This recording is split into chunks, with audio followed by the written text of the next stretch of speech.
The quality of your life hinges upon the quality of the questions that you ask in life. I've been really thinking about this ever since I took a positive psychology class. I've been thinking about what happiness is, and there's the Western world, which associates happiness with excitement, and then the Eastern world associates happiness with contentment, of just satisfaction.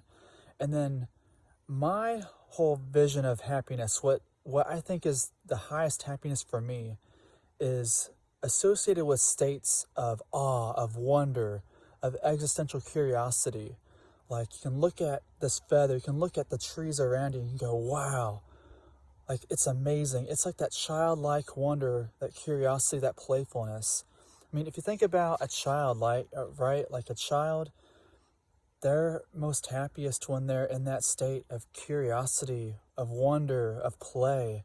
There's a lot that we can learn from children. And just those states of awe and wonder, that feeling that you get when you look at the stars at night, when you are really curious about what a feather is, what consciousness is, what matter is, time, space is, that is like the state of mind that I would associate with spirituality, that I would call a spiritual experience, is those moments where you're asking high quality questions. Because if you think about it, if you don't ask high quality questions in your life, you're not really going to get high quality answers. I want you to just let that sink in, that it's important that you spend time each day contemplating, thinking through, what is happiness, what is consciousness, what is God, what is freedom, all these different questions. It's important that you spend time each day contemplating them. It's just like a garden. You spend time planting the seeds each day and watering them. And then you also want to give space for silence and just trust in the process of the universe, of consciousness, to reveal the answers to you. But it really starts with you making these habits of journaling, of writing down these questions and thinking about them. In fact, I want to give you guys an exercise.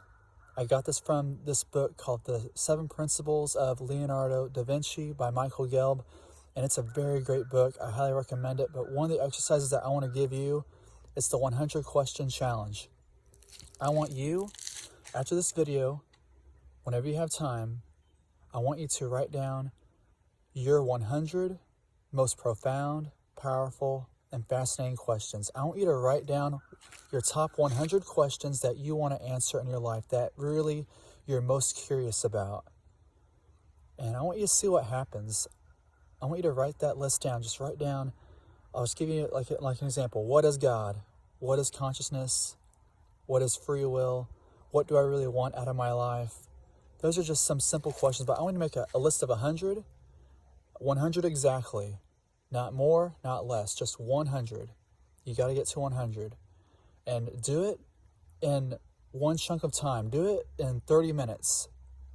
Set a timer for 30 minutes and do 100 questions. Write down your 100 most powerful questions. And then after you write down that list, I want to see if you can rank it in order of what's the priority.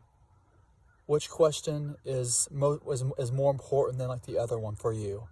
So once you do that, 100 questions, then rank them in order of what is most important, and then you'll have 100 questions with it all in order, and then you can see which ones you want to answer first. So I want to give you that exercise. Go do it, and I might show you my list in a future video, but I want to see if you guys can start contemplating, get engaged with life. This is the art of philosophy.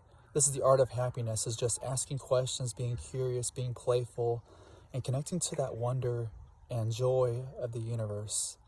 All right, have a blessed day.